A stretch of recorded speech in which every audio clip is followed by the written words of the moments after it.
This man may look evil, but he's nothing compared to what's coming. These people didn't just commit crimes, they perfected cruelty. Vlad III, better known as Vlad the Impaler, wasn't just another medieval ruler.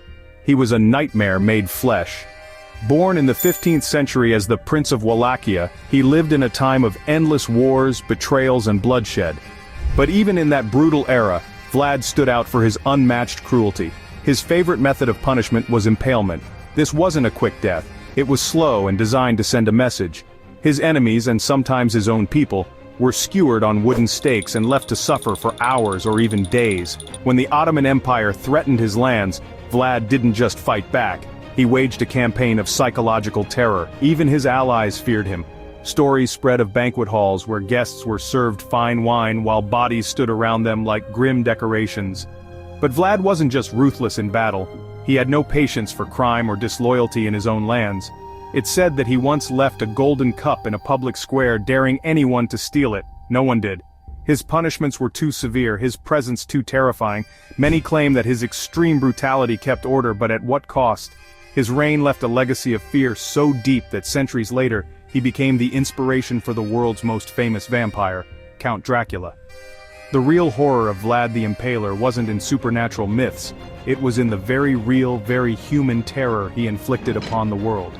If Vlad the Impaler ruled with fear, Leopold II of Belgium ruled with greed, an insatiable hunger for power and wealth that came at a horrifying cost. Unlike medieval warlords, Leopold didn't need a sword to spill blood. His weapon was an empire and his battlefield was the Congo. Under the guise of civilizing Africa, he turned an entire nation into his personal slave camp. The vast jungles of the Congo were rich in rubber, a resource the world desperately wanted. Leopold made sure to exploit every drop of it, but he didn't rely on willing workers. He built a system of forced labor, where those who didn't meet quotas paid with their lives. People were beaten, mutilated, or left to waste away. Whole villages were wiped out for resisting. The numbers are staggering. It's estimated that millions perished under his rule, though the exact toll may never be known. And the worst part? This wasn't done by some shadowy force operating in secret. Leopold presented himself as a philanthropist, a noble ruler bringing progress to Africa. Meanwhile, he squeezed the land dry, turning suffering into profit. Reports of his brutality eventually spread, forcing Belgium to strip him of control, but by then, the damage was done. Leopold's cruelty was wrapped in deception, a king, a conqueror, and a man who stained history with suffering, all without ever setting foot in the blood-soaked lands he ruled from afar. The greed that fueled Leopold's empire was monstrous, but at least he kept his victims at a distance. Maryanne Cotton took a much more personal approach. She didn't need armies, whips, or chains to destroy lives. Just a quiet cup of tea and a deadly dose of arsenic. In the industrial towns of 19th century England, Cotton moved through life like a specter, leaving behind a chilling pattern of misfortune. Man after man, friend after friend, they all seemed to die under mysterious circumstances. Fevers, stomach pains, sudden collapses. At first no one questioned it. Disease was common, life was harsh, and tragedy struck often. But not this often. Cotton's secret was both simple and terrifying. She poisoned those closest to her and collected their insurance payouts. Over the years, her crimes stacked up until suspicion finally caught up with her. When authorities exhumed one of her victims, the truth became undeniable. Arsenic was present in lethal amounts. She was arrested, tried, and sentenced to hang. But even at the gallows she remained eerily composed, as if death itself meant nothing to her. Unlike Leopold, who hid his cruelty behind a throne, Cotton carried hers in her pocket. A quiet killer, blending into everyday life, showing that sometimes the most dangerous people aren't rulers or warlords, they're the ones sitting right next to you. Some murder for power, some murder for profit. H.H. Holmes? He murdered for the sheer thrill of it. If Maryanne Cotton lurked in the shadows, Holmes built a stage for his horror, a twisted playground disguised as a hotel. Chicago in the late 19th century was booming, filled with dreamers and travelers looking for opportunity. Holmes saw opportunity too, but his was far darker. He designed what became known as the Murder Castle, a building filled with hidden chambers, soundproof rooms, trapdoors, and corridors that led nowhere. Some doors locked only from the outside, others opened into sheer drops. Guests checked in, but many never checked out. Holmes was no mindless killer. He was calculated, charming, and convincing. He posed as a respectable doctor, luring victims into his web with promises of work, lodging, or even love. Once inside, they were at his mercy. Some were locked away, others were experimented on, and many were never seen again. When he was finally caught, the scope of his crime shocked the world. He confessed to dozens of murders, though the true count remains unknown. What is known is that Holmes turned murder into a masterpiece of deception, a castle, a killer, and a legacy that cemented him as one of America's most notorious criminals. Holmes built an empire of fear, one brick, one corridor, one victim at a time. H.H. Holmes built a house of horrors, but Jim Jones built something even worse, a community that walked willingly into its own destruction.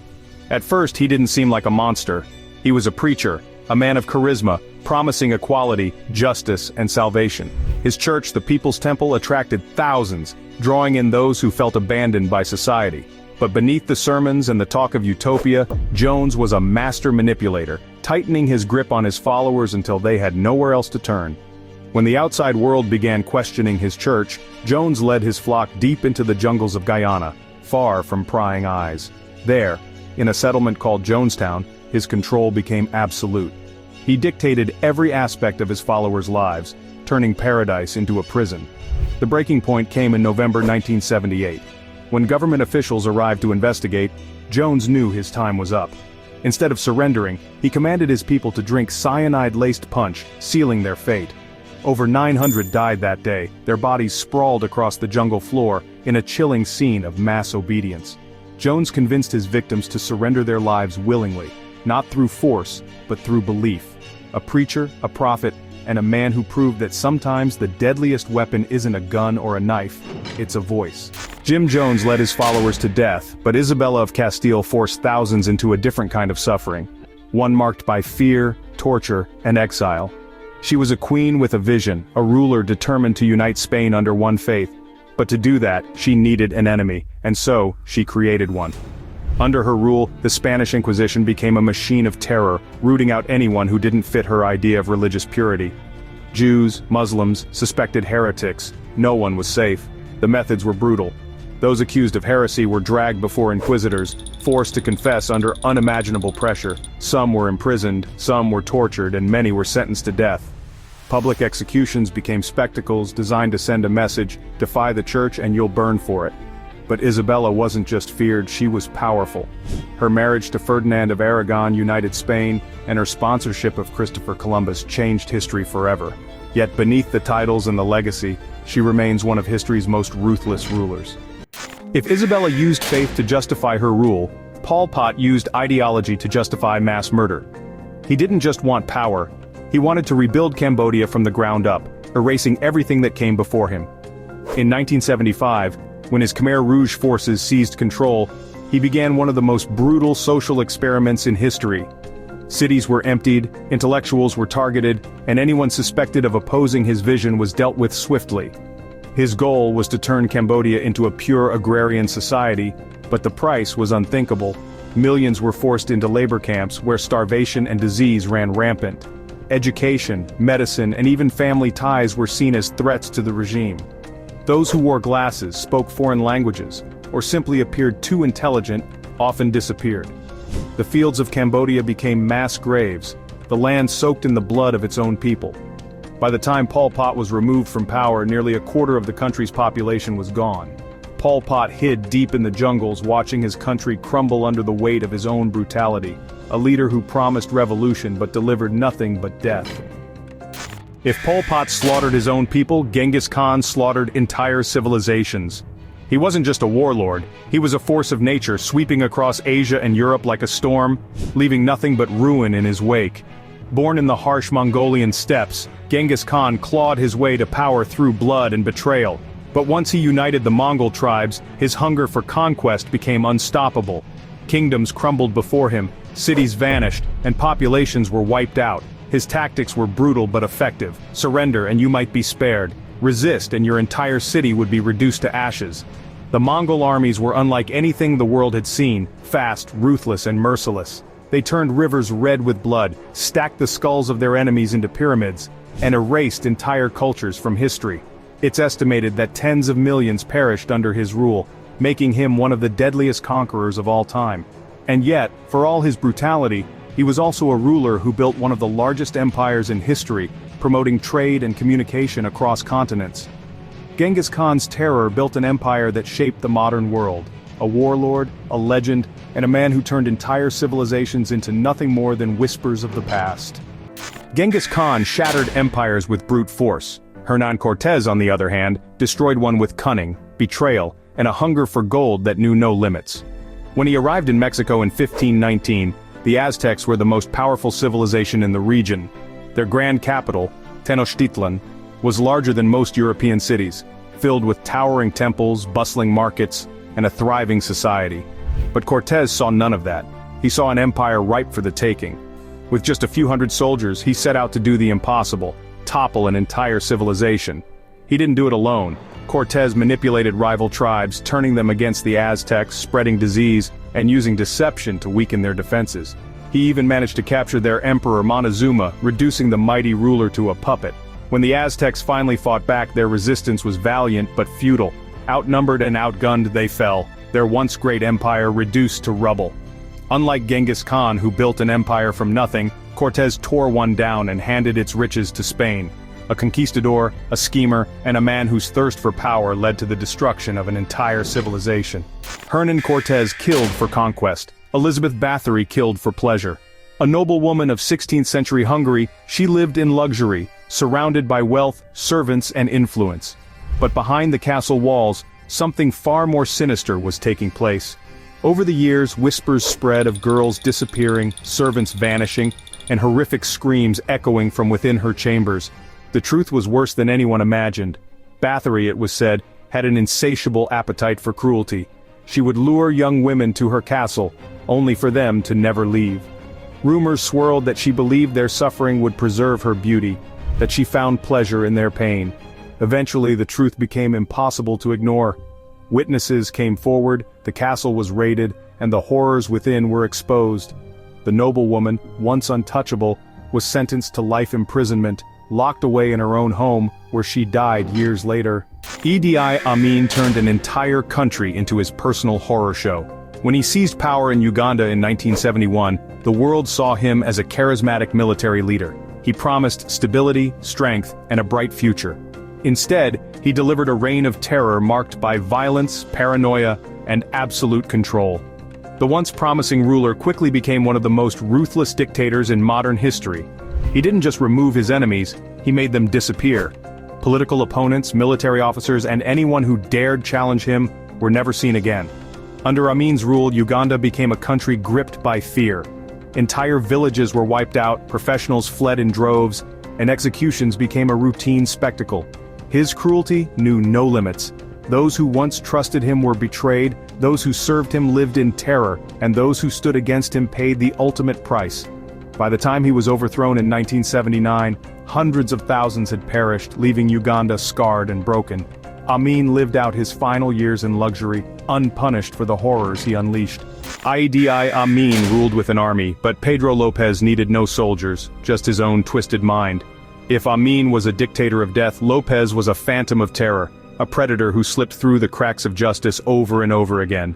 Born into poverty and hardship, he turned to crime early, but his violence escalated in ways few could comprehend.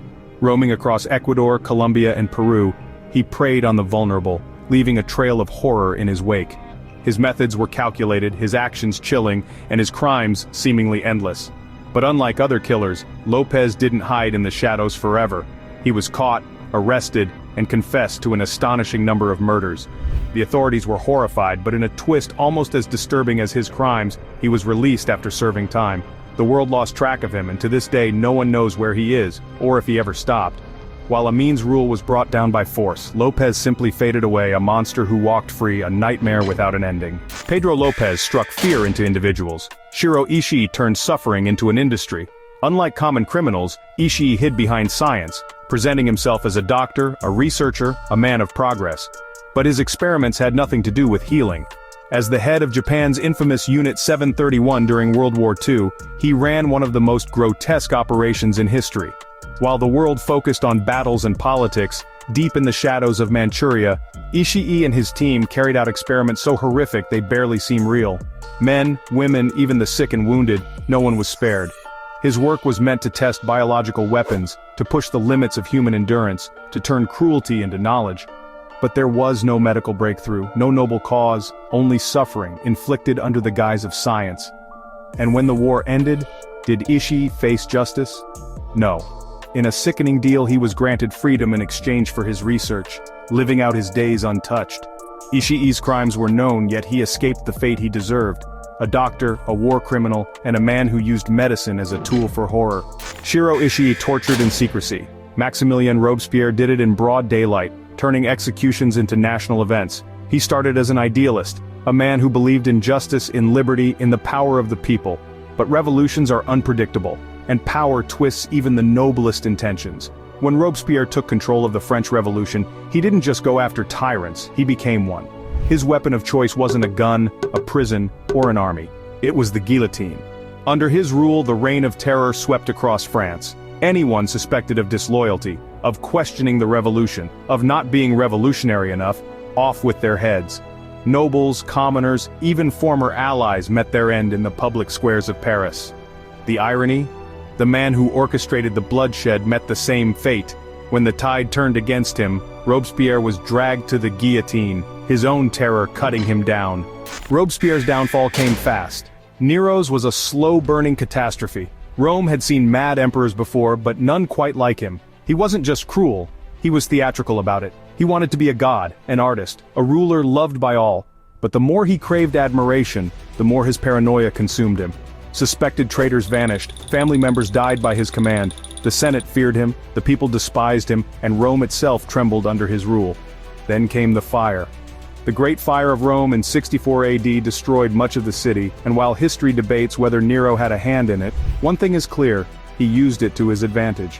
While the flames still smoldered, he found a scapegoat, unleashing brutal persecution on the Christians. His cruelty had no limits, his rule no stability. Eventually, the empire turned against him, and Nero found himself without allies, without power, without a future. With nowhere left to run, he took his own life, bringing his reign to an end. Tomás de Torquemada turned Spain into a land of fear. His name became synonymous with the Spanish Inquisition, a reign of terror where belief could mean the difference between life and death. He wasn't a warrior, he wasn't a king. He was a priest, a man of faith who believed he was carrying out divine justice. But his justice was anything but holy. With the full support of Queen Isabella and King Ferdinand, he orchestrated a campaign to root out heretics, forcing countless people to choose between conversion, exile, or death. The methods were as ruthless as they were systematic. Trials were rigged, confessions were extracted under unbearable conditions, and sentences were carried out in grand public spectacles meant to instill obedience through fear. Thousands perished, their only crime being born into the wrong faith or holding beliefs that didn't align with the church. Torquemada didn't wield a sword, but his words and orders were more lethal than any weapon. Torquemada's work lasted long after he was gone, shaping Spain's history with the blood of its own people. If Torquemada ruled through doctrine, Timur ruled through devastation. Some conquerors expand their empires, others build civilizations. Timur, he built nightmares. Rising from the Central Asian steppes in the 14th century, he carved out an empire through sheer terror. He saw no value in diplomacy, no need for mercy, only absolute domination. When Timur's army descended on a city, surrender was the only way to avoid annihilation. And even then, survival wasn't guaranteed. His signature move was as gruesome as it was unforgettable. After conquering a city, he ordered the construction of pyramids made from skulls of his enemies. Tens of thousands perished, their remains turned into monuments of his cruelty. Entire regions were depopulated, their cultures erased, their histories rewritten in blood. Timur's horrors played out on battlefields, but Delphine Lori's unfolded in the candlelit halls of her New Orleans mansion. On the surface, she was a respected socialite, a woman of wealth and status. But behind closed doors, she indulged in cruelty so extreme that even her fellow aristocrats recoiled in horror. The whispers began as rumors, servants disappearing, strange noises echoing from the house, unsettling glimpses of suffering behind locked doors. But no one dared to investigate. That changed when a fire broke out at her mansion in 1834. Rescuers rushed inside and uncovered the truth, an attic filled with victims, their bodies bearing the marks of unspeakable torment. The city erupted in outrage, but before justice could be served, Lori vanished, fleeing into the unknown. Some say she died in exile, others claim she returned under a false identity. Delphine Lori's cruelty was confined to a single mansion. Rafael Trujillo's terror stretched across an entire nation. For over 30 years he ruled the Dominican Republic with an iron grip, transforming it into his personal kingdom of fear. Every street, every town, every institution bore his influence. His face was plastered on walls, his name spoken with both reverence and terror. And those who opposed him? They simply vanished. Trujillo didn't just rule, he controlled every aspect of life. Dissent was crushed, executions were routine, and paranoia ran deep. He even ordered one of the deadliest massacres in Caribbean history, targeting thousands of Haitian immigrants in a brutal act of ethnic cleansing. His reign was marked by excess, cruelty, and an obsession with his own power. But like many dictators before him, his grip on power eventually slipped. In 1961, his enemies struck back, ambushing him in a hail of gunfire. Trujillo destroyed lives with violence. Miji Jr. did it with science. He wasn't a conqueror, a killer, or a tyrant. He was an inventor, a man who believed he was making the world better. But his creations did the exact opposite. First came leaded gasoline, a breakthrough that made cars run smoother, but at the cost of unleashing toxic lead into the air. Generations suffered the effects, their health silently deteriorating. But Miji wasn't finished. His next great invention? Chlorofluorocarbons, chemicals that would go on to rip a hole in the Earth's ozone layer. Unlike Trujillo, who knew the damage he was causing, Miji never seemed to grasp the destruction he left behind. He wasn't a war criminal, yet his inventions caused more harm than most dictators. Ironically, his own mind was his downfall.